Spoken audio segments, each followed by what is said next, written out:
यार বলবো আমার প্রাণ বল্লভ গোবিন্দ রূপের কথা। ললিতা আমি কেন গেলাম সমুদ্র জলে,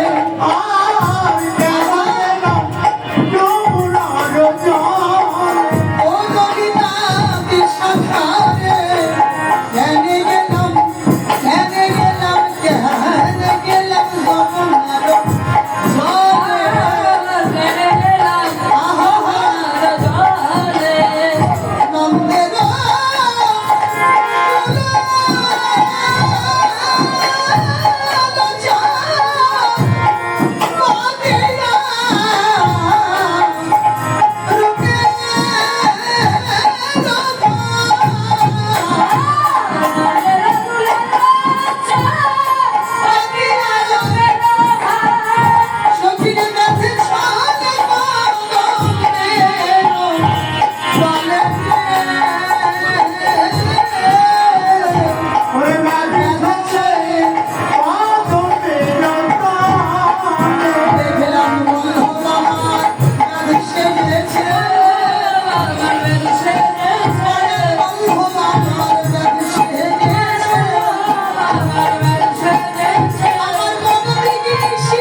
যমুনার জলে গিয়ে আজ আমার জাতি কুলমান আমি সব হারিয়ে ফেলেছি।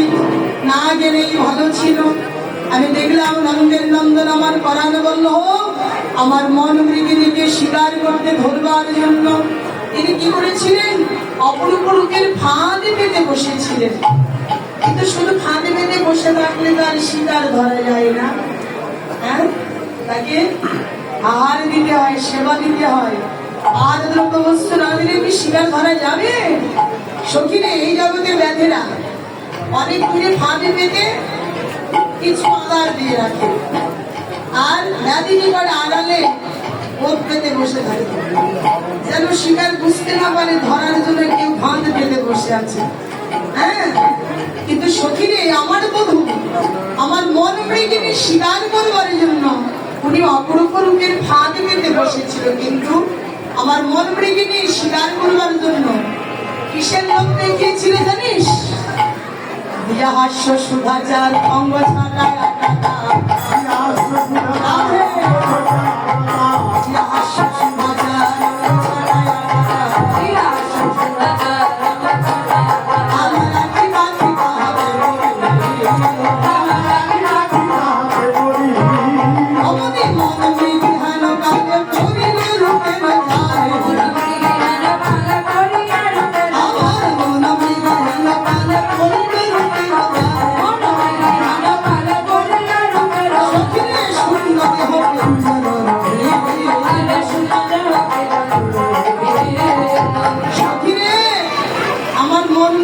স্বীকার করতে এমন লোক দেখিয়েছে যার নিজেকে সামলাতেই পারলাম। এই জগতের ব্যাধেরা আর দ্রব্য বস্তু দেন, আমার বধূ হাসি মাখা ফাঁদ পেতেছে।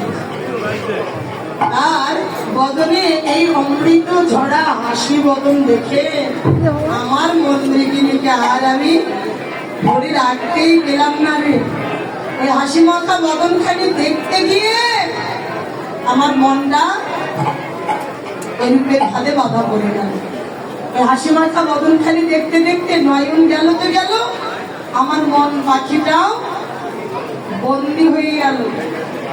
তবে এটা সত্যি কথা, এই জগতে শুধু গোবিন্দের কাছে দিয়ে নয়, আপনাদের আমাদেরকে যে কাউকে একটা জিনিস পরীক্ষা করে দেখবেন, সবচেয়ে কারোর মনটা চুরি করতে গেলে একটা জিনিস দিয়ে খুব তাড়াতাড়ি করে তাকে বেঁধে ফেলা যায়, দিয়ে ভালো খেতে দিয়ে নয়, করতে দিয়ে নয়, টাকা পয়সা দিয়ে নয়, শুধু মুখের একটু হাসি।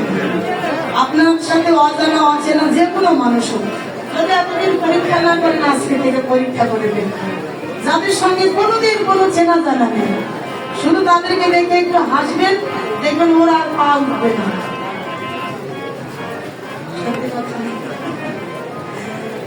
মানুষকে দুর্বল করার এটা হলো সবচাইতে বড় একটা অস্ত্র। দেখবেন একটু হেসে কারো দিকে তাকাবেন, বাধ্য আপনার কাছে আসতে বলবে আসলে আপনাকে চিনি না তো, আপনি কে, কোথায়, যে কোনো একটা কথা বলে ওখান থেকে যেতে হবে। না বলুক তবু থমকে দাঁড়াবে, লোকটা হাসলো কেন? তাহলে মানুষের মন চুরি করার সবচেয়ে বড় অস্ত্র হচ্ছে মুখের হাসি। হাসি দিয়ে না 2, 4, 5, 10 মিনিট মানুষকে কাছে রাখা যায়, কিন্তু খেতে দিয়ে এতক্ষণ রাখতে পারবেন না। পারবেন? ভালো ভালো খেতে দিয়ে কাছে রাখা যায়, কিন্তু একটু হাসি দিয়ে দুটো কথা বললে দীর্ঘ সময় কাছে রাখা যায়। একদিন না, বরাবর দেখবেন পরপরই প্রতিদিনই ধেয়ে ধেয়ে আপনার কাছে আসবে। এটাই হলো সবচাইতে মানুষের ভালোবেসে মন কেড়ে নেওয়া। তো গোবিন্দ ওটাই করেছে, ওই হাসি মাখা বদনে রাধারানীর প্রতি যেমন চেয়েছে, রাধারানীর চাওয়া মাত্র মন পাখিটা বন্দি হয়ে গেছে। মন গেল তার, আর কিছু যাবার বাকি থাকে? মন গেল তার, সব গেল। কারণ এই দেহে দিব্য ইন্দ্রে রাজাই তো মন। তাহলে এই দেহে রাজার যদি মন হয়, তাহলে মনটা যদি যায়, তাহলে আর দেহ তো আবার বাকি থাকে করতে। রাধারানী বললে, সখী রে, আমার মন বাকি তখন বাধা পড়ে গেছে। সাথে সাথে লজ্জা ছিল হে মাগার গুরু গৌরব সিংহদা, লজ্জা ছিল হে মাগার গুরু গৌরব, আর ধর্ম কপট ছিল আমার বংশীরাম পত্রা ঘাটতে পড়ে গেল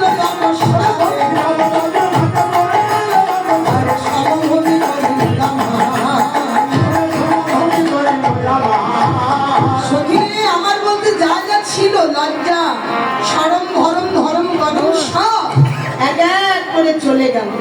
শুধু তাই নয়, ভদ্রশালে মত্ত হাতে বাধা ছিল, আবার ভদ্রশালে মত্ত হাতে বাধা ছিল দিবার হাত। আর কীর্ত বললে কটা বসে, কীর্ত বললে কটা বসে।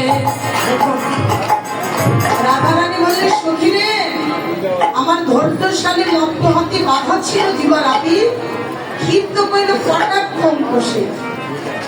দ্বন্দ্বের শিকড়ি কাটি পালাইয়া গেল ছুটি, না পাইলাম তাহার উদ্দেশ্য। রাধারানীর ধৈর্যটা ছিল মত্ত হাতির মতো। হাতি যেমন বিরাট প্রাণী, বড় শান্ত, রাধারানীর ধৈর্যটাও ছিল তত্র শান্ত। কিন্তু সেই হাতিটাও পালিয়ে গেল, রাধারানী ধৈর্য হারা হয়ে গেলেন। কিভাবে? সখীরে, ওই নয়ন কটাক্ষ বানাঘাতে আমি আর ওই হাতিটাকে ঢেকে রাখতে দিলাম। সখীরে, ওই নয়ন কটাক্ষ বানাঘাতে আমার হাতিটা পালিয়ে গেছে। আর করবো, গন্ধের শিকলি কেটে পালিয়ে গেছে। এখন কালিয়া কুটিল বনে তুলসীল ধরে কাটে, কালিয়া কুটিল বনে তুলসীল ধরে, আরে লতায় উঠিল ব্রহ্মা, লতায় উঠিল ব্রহ্মা। সখীরে, প্রাণ মাত্র আছে বাকি তাও বুঝি যাই সখী, আরে ধনায় জগদানন্দনা, ধনায় জগদানন্দনা, লাগিয়া খিচুড়ি